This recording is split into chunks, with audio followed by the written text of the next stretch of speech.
매일같이 본인 커피, 개인적인 업무 심부름 시킵니다. 언제적 커피 심부름인가요? 제 숨이 막히는 것 같아요. 이건 당연히 직장 내 괴롭힘이죠. 본인의 일까지 저에게 떠넘기며 사람들 앞에서 폭언 등을 일삼아요. 안타까운 사연이네요. 정신적으로 받은 피해가 엄청나게 커 보이시네요. 그래서 직장 내 괴롭힘 금지법, 오늘의 랜선 노동법 주제로 선정해봤습니다. 한국공인노무사회와 고용노동부가 함께하는 랜선 노동법 시즌 2 지금부터 시작합니다.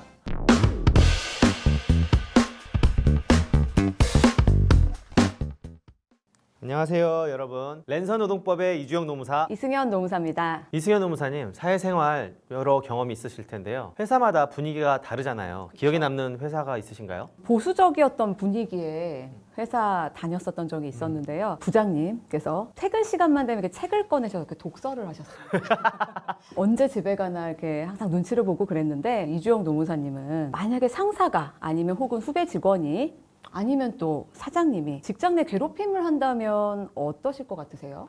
참지 않죠. 참을 수가 없죠. 하지만 제가 그때 그 시절로 돌아간다면 대처하기가 힘들거든요. 여러 가지 고민이 드네요. 그래서 직장 내 문화도 개선하고 괴롭힘을 예방하자는 차원에서 2019년부터 시행되고 있는 직장 내 괴롭힘 금지법, 오늘의 랜선 노동법 주제로 선정해봤습니다. 자, 그러면 상담 시작해 보려고 하는데요. 먼저 직장 내 괴롭힘 금지법 정의에 대해 잠깐 알아보고 갈게요. 직장 내 괴롭힘은 사용자 또는 근로자가 직장에서의 지위 또는 관계의 우위를 이용해 업무상 적정 범위를 넘어 다른 근로자에게 신체적, 정신적 고통을 주거나 근무 환경을 악화시키는 행위를 말합니다. 그런데 사람마다 똑같은 상황에서도 받아들이는 게 다르지 않습니까? 그래서 직장 내 괴롭힘을 판단할 때 개인적인 피해 사실뿐만 아니라 그 행위 자체가 사회 통념상 문제가 없는지를 보고 있습니다. 지위 또는 관계상의 우위라는 부분을 조금 더 설명해 주시면 좋을 것 같아요. 예를 들면 후배 직원이 선배에게 하는 괴롭힘은 직장 내 괴롭힘으로 인정이 되지 않나요? 지위의 우위로 보았을 때 후배 직원은 지위상 낮은 것은 맞죠. 하지만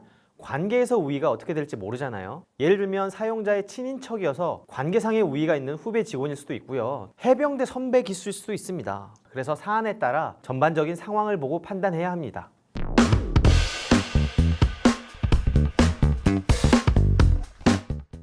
네, 직장 내 괴롭힘의 정의에 대해 알아보는 시간을 가졌고요. 첫 번째 질문부터 시작해 보겠습니다. 주성김님의 질문입니다. 회사에 입사한 지 3개월 차인 신입 직원인데 제 업무와 다르게 자꾸 팀장님께서 매일같이 본인 커피, 개인적인 업무 심부름 시킵니다. 수습 직원인데도 직장 내 괴롭힘 적용되나요? 언제적 커피 심부름인가요?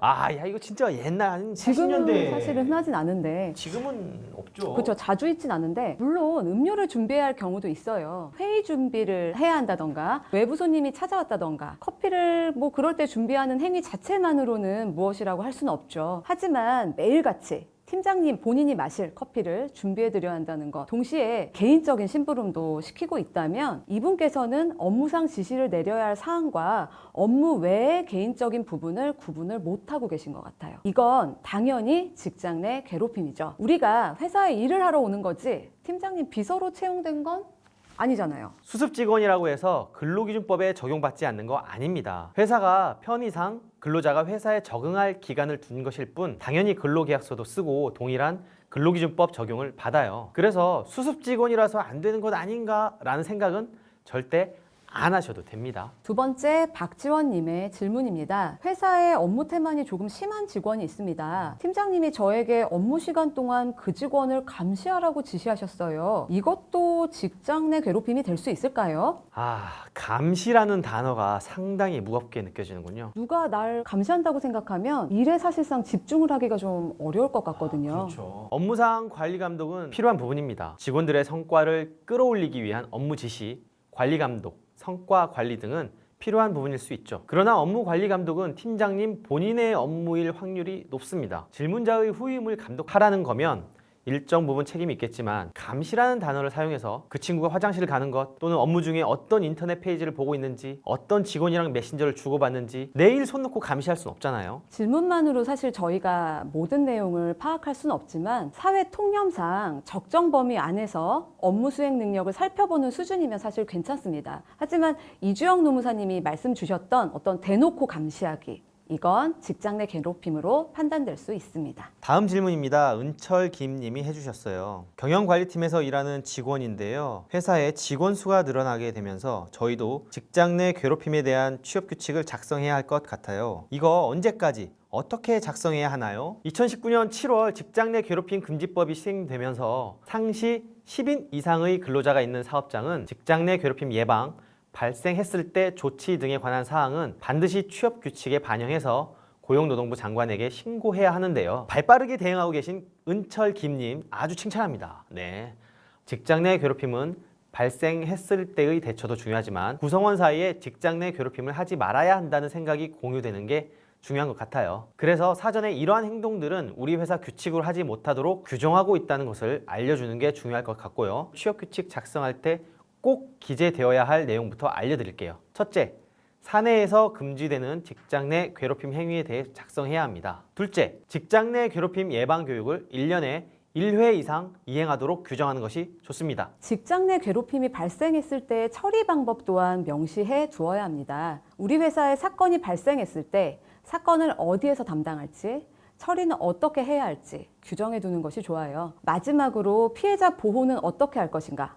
행위자는 어떻게 처리할 것인가 등을 취업규칙에 들어가도록 규정하시면 좋겠습니다. 이렇게 한 뒤에는 고용노동부 장관에게 신고를 해야 한다고 되어 있는데요. 지방노동청을 방문하시거나 고용노동부 홈페이지에서 전자민원 마당에 들어가시면 취업규칙을 신고할 수 있습니다. 취업규칙에 변동사항이 있으면 신고해야 하니 전자민원 마당 잊지 마세요. 취업규칙 신고 기한이 법적으로 정해져 있는 건 아닌데 고용노동부의 사업장 지도 점검이나 노사 사건의 분쟁이 발생했을 때 근로감독관이 취업규칙을 확인하게 되는데요. 취업규칙을 신고하지 않았다는 것이 적발되면 시정명령을 받게 되고 이를 이행하지 않으면 500만 원 이하의 과태료가 부과될 수 있습니다. 다음 테라 김님의 질문입니다. 회사에서 친하게 지내는 후배 직원이 있는데 사적인 부분도 많이 공유하고 퇴근하고 둘이서 놀러도 많이 가는데 이번에 어쩌다 회사 밖에서 사적인 이유로 크게 싸웠어요. 직장 내 괴롭힘으로 성립이 될까요? 직장 내 괴롭힘은 당연히 업무와 관련된 행위여야겠죠. 사적인 자리에서 사적인 이유로 다툼이 있었다고 직장 내 괴롭힘으로 판단하기는 어렵겠죠. 사안을 조금 더 구체적으로 들여다봐야겠지만 직장 내 괴롭힘으로 성립되긴 어려울 것 같고요. 다른 사례로 회식 자리에서 아니면 요즘 SNS에 누군가를 이렇게 특정해서 직장 내 괴롭힘을 하는 경우도 이렇게 빈번하게 발생하는데요. 회사에서 일어나는 일만 직장 내 괴롭힘이라고 생각할 수 있는데 아닙니다. 회사 밖인 회식 자리나 외근, 출장 등을 할 때도 당연히 성립이 되고요. SNS, 사내 메신저처럼 사람들 앞에서 공공연하게 괴롭힘을 하는 것도 직장 내 괴롭힘에 해당할 수도 있습니다. 직장 내 괴롭힘 하시는 분들 어디에도 숨을 곳이 없다고요. 김진성님의 질문입니다. 파견 근무로 일을 하고 있는데요. 사업장 직원이 무리한 업무를 요구하고 본인의 일까지 저에게 떠넘기며 사람들 앞에서 폭언 등을 일삼아요. 파견 근로자는 이럴 때 어떻게 해야 하나요? 라고 질문 주셨네요. 안타까운 사연이네요. 본인의 회사가 아닌 곳에서 직장 내 괴롭힘을 당하면 더욱 마음이 힘들 것 같습니다. 우선 파견 근로자를 보호하는 의무는 고용한 사업주뿐만 아니라 일하는 현장의 사업주에게도 있다는 것을 잊지 말아 주시고요. 이런 경우에는 두 가지 방법이 있을 것 같은데요. 하나는 사용사업장, 즉 일하는 사업장에 직장 내 괴롭힘 담당 부서에 신고할 수 있습니다. 신고가 들어오게 되면 사용사업장에서는 철저하게 조사해서 사실을 밝히고 피해자 보호 조치 등을 적절히 취하셔야 하고요. 또 다른 방법으로는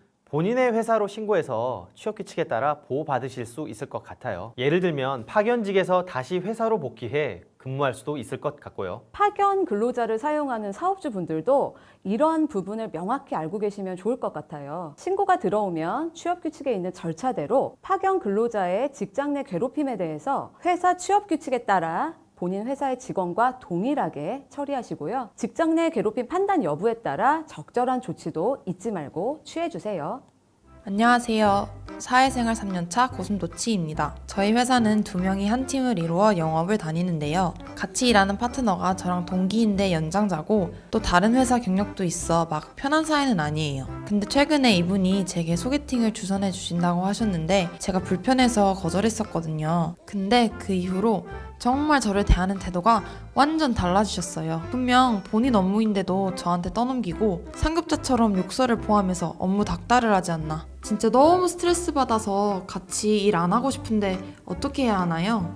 네, 회사 동기면 개인적인 친분에 의한 사적인 행동이라 판단할 수도 있을 것 같은데 이승현 노무사님 어떻게 보시나요? 두 분이 동기여서 지위상 우위가 없다고 볼 수 있는데 그렇다고 해서 직장 내 괴롭힘 인정이 안 되는 것도 아니에요. 고슴도치님보다 연장자이기도 하고 또 업무 경력이 많다는 점 등에서 지위가 아닌 관계의 우위가 인정될 수도 있으니까요. 고슴도치님처럼 직장 내 괴롭힘에 대한 신고를 하고 싶으실 때는 회사에 있는 직장 내 괴롭힘 담당자에게 가셔서 현재 상황을 잘 설명하고 어떻게 처리할지 상담을 받아보는 게 좋을 것 같고요. 상담을 통해 신고를 하고 싶다라고 판단이 되어 사건이 접수되면 조사 담당자는 사건의 진위 여부 등을 파악하게 되고 직장 내 괴롭힘으로 판단될 경우 첫 번째, 분리 조치, 두 번째, 사과 등을 통한 합의 및 재발 방지, 세 번째, 회사 내 징계 등의 조치를 취하셔야 합니다. 그런데 회사에서 누가 봐도 직장 내 괴롭힘을 당하고 있는데 여러 상황 때문에 신고를 주저하는 피해자가 있을 수도 있잖아요. 직장 내 괴롭힘의 경우 꼭 피해자가 신고를 해야 하는 건 아니에요. 주변에 혼자 참아내고 있는 직원이 있다면 대신 신고해 주셔도 됩니다. 직장 내 괴롭힘이 회사 내에 일어나는 것만으로도 같이 있는 모든 직원들이 피해를 받는 게 사실이니까요. 직장 내 괴롭힘 신고를 하고 싶은데 저를 괴롭히는 사람이 바로 사장님입니다. 사장님도 신고할 수 있나요? 라는 강하준님의 질문입니다. 사업주가 직장 내 괴롭힘을 하는 경우도 많죠. 뿐만 아니라 회사에 같이 일하시는 분들 중에 사업주의 자녀나 배우자인 경우도 많지 않습니까? 흔히 말하는 가족 같은 기업, 네네. 나만 빼고 다 가족이야. 인사 담당자도 가족, 그렇죠. 재무 담당자도 도대체 가족. 누구한테 신고해야 돼요? 이럴 때는. 그래서 올해 10월 14일부터 사업주나 사업주의 배우자, 또 사촌인의 혈족, 인척 등이 직장 내 괴롭힘을 해서 그 사실이 밝혀질 경우 최대 1,000만 원의 과태료가 부과됩니다. 사업주가 직장 내 괴롭힘을 했을 때에는 사실 회사 내부에 신고하기가 어렵잖아요. 그럴 땐 고용노동부에 신고할 수 있습니다. 고용노동부 홈페이지 민원마당에 가셔서 검색란에 기타 진정을 검색하시고요. 작성하신 후에 신고하실 수 있고요. 가까운 지방노동청에 방문, 우편, 팩스를 통해서도 하실 수 있는데요. 이 사안이 접수되면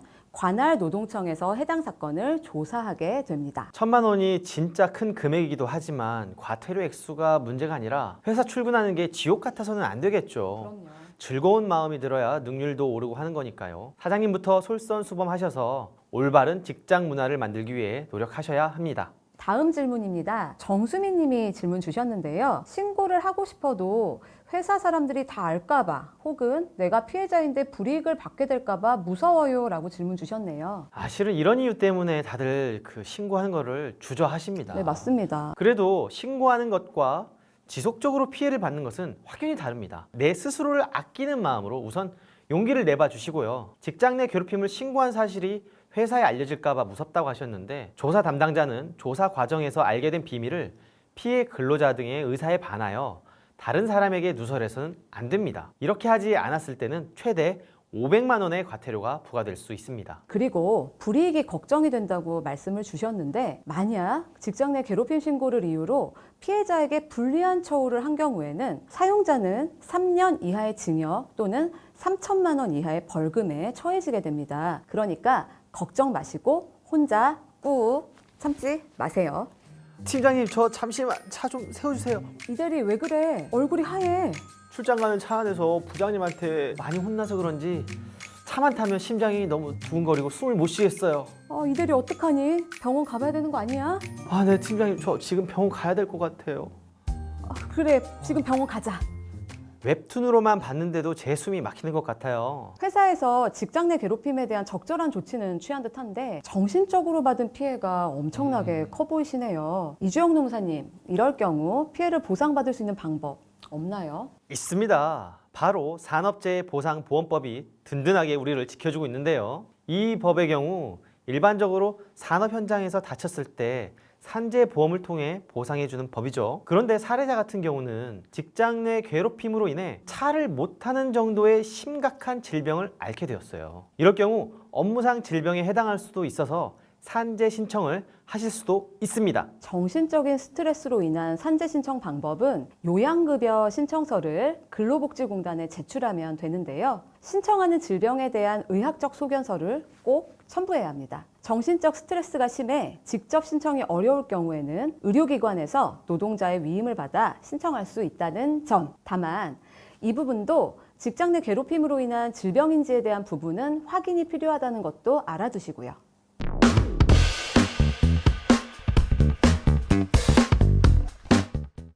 마지막으로 OX 퀴즈. 제가 질문할 테니 이승현 노무사님 답해 주세요. 직장 내 괴롭힘 상담 무료로 받고 싶은데 가능한가요? 정답은 O입니다. 직장 내 괴롭힘으로 고민이 있으신 분들은 무료로 상담을 받으실 수 있습니다. 고용노동부에서는 직장 내 괴롭힘 상담센터를 운영하고 있는데요. 1522-9000으로 전화를 거시면 공인노무사 등 전문 상담사가 상주해서 직장 내 괴롭힘에 대한 전문적인 상담 서비스를 받으실 수 있습니다. 심리적인 어려움을 겪고 있는 경우에는 고용노동부, 보건복지부 등에서 제공하고 있는 심리상담 프로그램도 안내받으실 수 있습니다. 다음 OX 퀴즈 나갑니다. 퇴사를 한 후에도 직장 내 괴롭힘 신고를 할 수 있나요? 정답은 O입니다. 직장 내 괴롭힘이 너무 힘들어서 자발적으로 사직을 하거나 다른 개인 사유로 퇴사를 했어도 신고는 가능한데요. 다만 직장 내 괴롭힘이 도저히 사용자에게 신고하는 것으로 해결될 수 없다고 판단한다면 가까운 고용노동부 지방관서로 신고할 수 있습니다. 지방관서는 회사가 아직 사건을 조사하지 않은 경우에는 직장 내 괴롭힘 사실을 조사하라고 지도하고 회사의 조사 결과에 대해 피해자분이 이의가 있는 경우에는 직접 조사를 하게 됩니다. 오늘은 직장 내 괴롭힘에 관한 이야기를 해봤는데요. 함께 하면서 어떠셨어요? 많은 분들이 걱정 없이 행복하게 직장 생활을 했으면 좋겠다는 생각이 드네요. 랜선 노동법 오늘 여기까지고요. 직장 내 괴롭힘을 겪고 있거나 직장 생활을 하면서 궁금한 것을 속 시원하게 알고 싶다면 랜선 박 노동법을 적극 추천드립니다. 노무사와 직접 만나 1대1 상담을 원하신다면 랜선 박 노동법으로 사연을 받고 있으니까요. 많은 신청 부탁드립니다. 여러분의 행복한 직장 생활을 랜선 노동법이 계속 함께 할게요. 그럼 우리는 다음 시간에 만나요.